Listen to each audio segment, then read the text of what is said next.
Syria's war is just over these mountains. The border is officially closed. Only a limited number of humanitarian cases are allowed into Turkey. But if you're desperate enough, you can sometimes find a way in.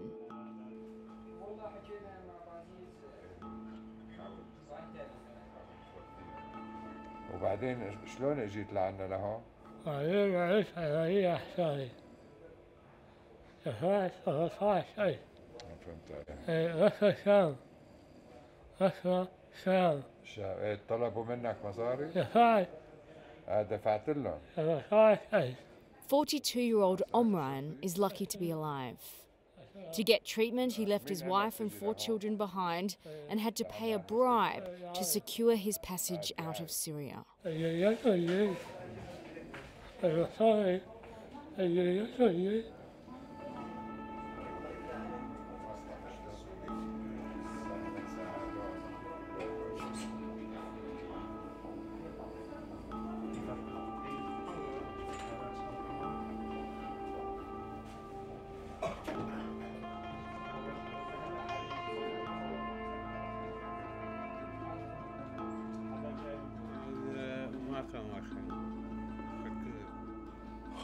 قرار حقي خارج المنطقة عمشها وحتى خاضع يعني حقها كده وقت ما أكون مرض وقريب داخل مشها. Since Russia joined the war in September 2015, overwhelming air power has seen the opposition steadily lose ground. Idlib is now the rebels' last real stronghold. I mean, it's the last largest section of opposition territory. It's not besieged. It hasn't been turned into kind of a proxy buffer project, and so it's where you still have an opposition that is really kind of determined to continue to fight the Assad regime. It's estimated there are between 1.8 to 2 million civilians essentially trapped in Idlib province, and the numbers just keep growing. Nearly every week, opposition fighters, activists and their families are being bussed to the north from all over Syria. After years of living under siege and airstrikes, one after another, opposition-controlled towns and neighbourhoods are surrendering to the government.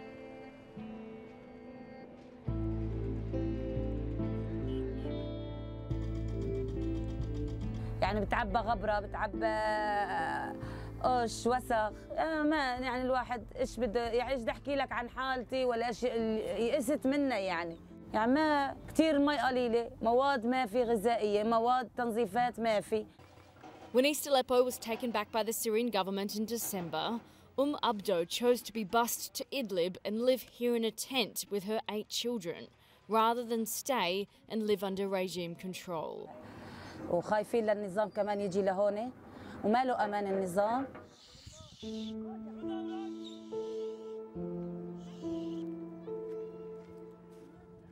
26-year-old Mohammed Darwish has just arrived to Turkey. When the Assad government took back control of his hometown of Madaya, he felt he had to leave, rather than risk being arrested for opposing the regime. صراحة كل شيء مر علينا كوم يعني طوال ال6 سنين الجوع والقصف والأمراض اللي كانت جديدة بطريقة التعامل معها كلها كانت بجهة أو كلها كانت كوم واللحظات اللي نحن عم نغادر مضايا كوم تاني. Mohammed was a dentistry student before the war. In 2015, when Madaya was completely cut off and besieged by pro-Assad forces, he stepped in to become one of the town's only doctors. يعني هالاشخاص غالبيتهم كانوا عم يموتوا ونحن عم نشوفهم وما بنقدر نعمل لهم شيء فجدا الامر كان سيء وكان في ضغوط وتوتر بالنسبه لنا. 8/1/2016 For 2 years, the regime used siege and starvation as a tactic of war on Madaya. When shocking images of emaciated children were sent out by Mr. Darwish and his colleagues, international pressure forced the Syrian government to finally allow food into the town. Médecins Sans Frontières says 30 people starved to death as they waited for aid. بهالحصار إن كان بالجوع وإن كان بالأمراض فهي الشريحة الكبرى هي الأطفال. وصلنا لمرحلة إنه العالم خذوا الأرض، خذوا بيوتنا، خذوا السهل، بس إنه طلعونا خلص ما عاد في قدرة للاحتمال. Mohammed's friends and colleagues were also evacuated. They're now stuck in Idlib. للأسف الناس الموجودة داخل إدلب في عندها تخوف من الذهاب لمناطق النظام، فصراحة هن بضياع، يعني مو عارفين إنه وين يروحوا. والغالبية العظمى هي مطلوبين، متخوفين من ضربة ساحقة للناس الموجودة هنا. You know, I mean, I do think that real catastrophe is on the way.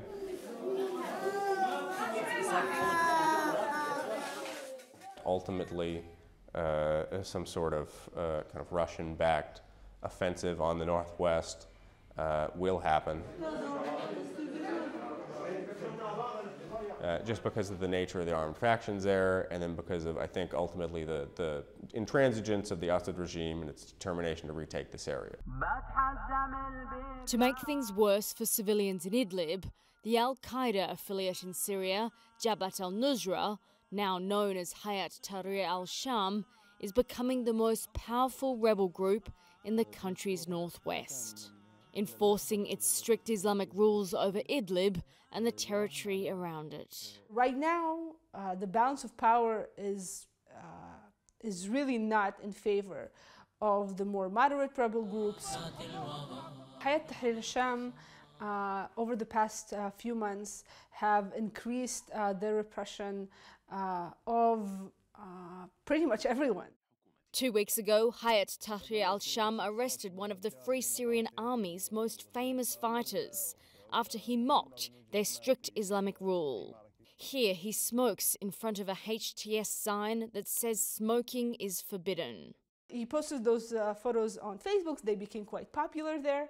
And then he was arrested for it by HTS. He is well known among Syrians from across Syria. So the fact that they dared to arrest him and put him on trial goes to show that they are much more aggressive than they used to be in persecuting and cracking down on anyone who is seen as violating their rules, their interpretation of what is moral, what is Islamic, and what isn't.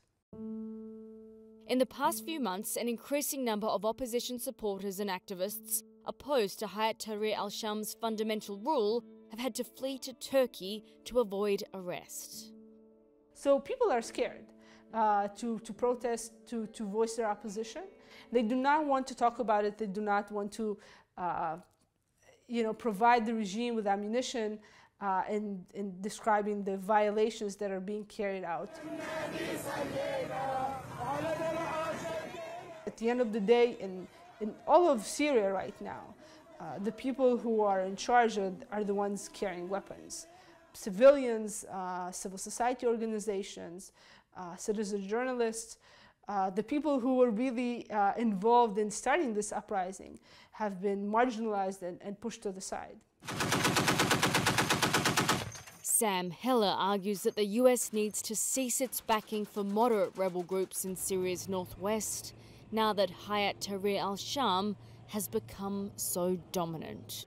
There are still options out there to push back on and resist jihadist dominance that I think people may try. I'm generally pessimistic on them. Mr. Heller says the US and Turkey need to urgently come up with a solution for the 2 million civilians trapped in Idlib. The ultimate choice for Turkey is not going to be whether it can maintain a permanent safe zone in part of the northwest, because I don't think it can. I think the choice is going to be whether it opens the border or not. We should be trying to think through everything we can to save as many of these people as possible. مثلا حلب راحت، حمص راحت، ريف دمشق الغربي خالي تماما من المعارضة. على سوريا اللي تدمرت نهائيا، يعني هاي اللي بزعل عليه. اما نحن من الاساس كنا محقين بمطالبنا، حرية، عدل، مساواة. ما في هالصعوبة بالمطالب، او ما هي هالمطالب الفوق التصور، او ممكن تتحقق. بالعكس هي مطالب بسيطة.